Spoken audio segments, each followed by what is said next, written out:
자, 그런데 공교롭게 어제 민주당의 민주연구원, 양정철 원장이죠. 민주연구원이 보고서를 하나 냈는데 이 조 장관 동생의 구속영장 기각 직전에 이 보고서 내용이 알려졌는데 상관관계가 있는 건 아니냐라는 의혹의 목소리도 나오고 있습니다. 어떤 내용이길래 민주연구원의 보고서 내용 함께 보시죠. 자, 양정철 원장의 민주연구원이 어제 법원 개혁을 꺼내들었어요. 조국 가족 구속 임박하자 법원 개혁권의 민주연. 어제 법원 개혁 보고서를 공개했는데 조국 장관 가족 수사 과정은 검찰뿐 아니라 법원까지 포함된 한국 관료 사법체제의 근원적 문제다. 검찰의 먼지털이식 수사를 법원이 뒷받침해준 셈이다.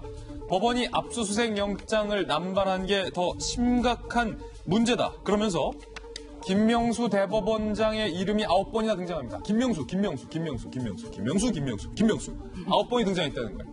김명수 윤석열 체제 하에서 먼지떨이식, 마녀사냥식 수사와 여론재판이 이루어졌다. 입법부, 행정부, 외부단체가 참여하는 보다 큰 개혁기구를 구성해야 한다. 라는 보고서를 발표하고 몇 시간 뒤 조 장관 동생의 영장이 기각이 됐는데, 자, 이양수 의원님, 일각에서는 민주연구원은 뭐 어마어마한 민주당의 싱크탱크, 그리고 이번 선거에서 뭐 거의 공천권까지 영향을 미칠 정도의 싱크탱크인데, 집권 여당의 싱크탱크가 자꾸 법원 이러면 법원 개혁할 거야, 대법원장 이름 9번까지 언급하는 게 혹시 조국 장관 일과 영장 기각에 영향을 미친 건 아니냐. 네. 저도 좀 그런 생각이 좀 들어요. 이 시기가 너무나 공교롭습니다. 이 정경심 씨에 대한 국면이 지금 법원으로 넘어가는 그 시점에 바로 지금 그 민주연구원의 양정철 원장이 이런 보고서를 냈단 말이죠. 보고서 첫 번째는 본인 개인의 견해라고 합니다. 그렇지만 그 민주연구원의 공식적인 그 통로로 이제 기자들이라든가 여러 군데다 이제 뿌려져 있기 때문에 이것은 민주당의 의견이라고 봐야 되겠죠. 그 검찰 개혁과 함께 법원 개혁도 추진해야 된다. 그리고 이제 제2사법개혁추진위원회를 구성하자. 이제 내용은 이렇게 돼 있는데 법원 개혁 필요합니다. 시대에 따라서 법원 개혁돼야죠. 그리고 법원이 문제 없는 조직이 아니잖아요. 그 뭐 여러 차례 있었지만 하필 정경심 씨가 이게 이제 법원에서 영장 이제 청구가 되고 법원에 영장 청구가 되고 이런 시점에 했기 때문에 이런 느낌이 들어요. 거기에 또 김명수 대법원 원장 이름이 9번이나 등장을 합니다. 김명수 대법원장 당신 우리가 대법원장에 앉혀놨는데 역할 전혀 없다. 당신이 직접 나서서 이 문제 어떻게 좀 관여를 해가지고 정경심 씨나 조국 장관에게 피해가 좀 덜 가게 좀 해봐라 라는 식으로 공교롭게 이렇게 됐다는 거죠. 예. 저는 만약에 이게 그 법원 개혁이라는 것이 진심이었다면 절대 지금 해서는 안 되는 거죠. 조국 그 장관 수사가 종료된 시점 이후에 했었어야지 이게 오해를 받지 않는데 너무나 공교롭고요. 이 내용 중에 검찰의 조국 수사에 대해서 사냥처럼 시작됐다라는 얘기가 있습니다. 그래요? 예. 조국 장관에 대한 수사가 검찰이 사냥처럼 일부러 작정하고 아무 잘못도 없는 그런 짐승을 희생양으로 삼는 그런 수사가 아니잖아요. 죄가 나타났기 때문에 고소 고발이 있었고 그렇기 때문에 이것을 수사하게 된 건데 그런 식으로 폄훼를 하고 있어요. 그리고 또 문제가 뭐냐면은 과거에 적폐청산 수사에 있어서는 영장 발부율이 10%밖에 안 됐다. 90%가 기각됐다 그랬어요. 그런데 왜 조국 장관 수사에 대해서는 영장이 다 이제 나가는 거 아니냐. 다 나가고 있다 지금. 압수수색 영장이 굉장히 많이 발부가 됐잖아요. 그런 비교를 들고 있어요. 그런데 영장 발부 퍼센트나 숫자 이거는 법원하고 검찰밖에 모르는 겁니다. 예. 근데 민주연구원, 민주당의 싱크탱크에서 이거를 어떻게 알았을까요? 이거야말로 사법농단 아닌가? 이런 생각이 막 들어요. 그래서 잘못된 지금 방식으로 법원의 압력을 가하기 위해서 법원 개혁 카드를 꺼낸 것 아니냐. 그래서 그런데 공교롭게도 우리 이번에 영장 담당 판사가 영장 발부를 기각했잖아요. 예. 조국 동생에게.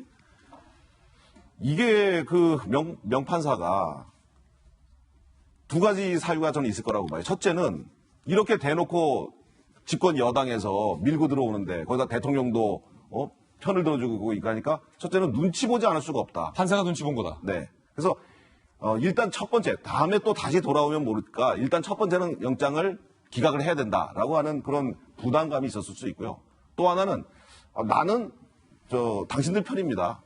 나는 내 진영은 이렇습니다라는 표시를 한 것도 아닌가 하는 그 두 가지 측면에서 한번 볼 수 있지 않을까 싶습니다. 예. 자, 이양수 의원은 종천 의원님, 이거 여당이 법원을 압박하니까 법원이 뭔가 주춤주춤하는 거 아니냐라는 의문, 어떻게 보세요? 아유, 뭐, 민주연구원에서 그렇게 발표했다고 해가지고, 압박받을 법원이 아니죠. 그럴 법은 아니다. 아유, 그건 당치 않습니다. 그리고 민주연구원이 되게 어마어마한 조직으로 그렇게 생각을 하신 것 같은데, 제가 우리 당 안에서 느끼는 거는 글쎄 있는지 없는지 평소에 잘 몰라요. 아, 있는지 없는지 모르는 조직이다. 예.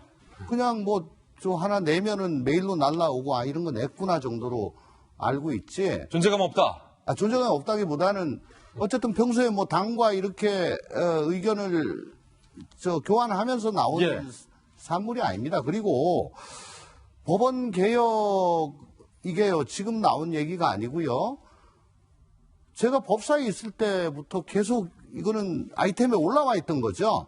오히려 법원 행정처 예. 이번에 바꿔야 된다. 예. 그러면서 작년 국감 때 또 작년 예산 때 지금 대법원 건물에 같이 있는 법원 행정처를 법원 사무처로 바꾸나 해서 강북으로 옮기려고 예산을 확보하려고 그랬어요. 이미 그때부터 논의됐다. 예. 근데 그게 잘 협조가 안 돼가지고 아직 이사를 못한 겁니다. 두 번째, 지금 고법부장제가 사실상의 승진 개념으로 돼가지고 판사들을 옥죄고 있다는 그런 비판이 있거든요. 그래서 김명수 대법원장이 고법부장제 이번에는 없애겠다. 그래서 판사들이 승진하고 말고는 이거는 행정관료도 아닌데 이건 안 맞다. 사실 굉장히 중요한 겁니다. 판사들이 승진에 신경 쓰고 통계에 신경 쓰고 윗사람 눈치 보기 시작하면은 이게 사법이 일그러지는 건데 어쨌든 그 모티브를 예. 없애겠다는 거거든요. 근데 이거 해달라고 난리를 치고 이거 안 하면은 인사 못 합니다. 예. 라고 해도 법사위 더 나아가 국회는 그저 정쟁에만 몰두하면서 이거는 지금까지 내팽개쳤어요. 질질 끌어왔던 거다. 예. 법원 개혁 지금 하지 말자는데 억지로 하자는 게 아니고요. 법원에서 계속 요구를 해왔던 겁니다. 원래 있어왔던 거다. 법원이 요구했던 거다. 두 분의 의견이 팽팽한데. 아니, 그럼 한 가지만요. 만약에 명재건 판사가 이번 영장을 기각한 명재건 판사가 법원이 민주당의 눈치 볼 조직이 아니다. 소신대로 한 거다. 그러면 아까 제가 두 번째 얘기한 진영을 선택한 겁니다.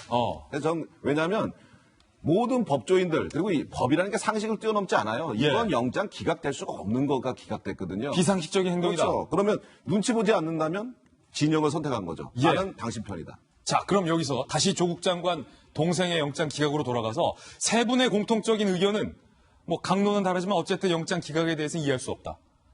야당 국회의원, 여당 국회의원이자 검찰 이해할 수 없다가 아니고 이례적이다 이거죠. 이례적이다.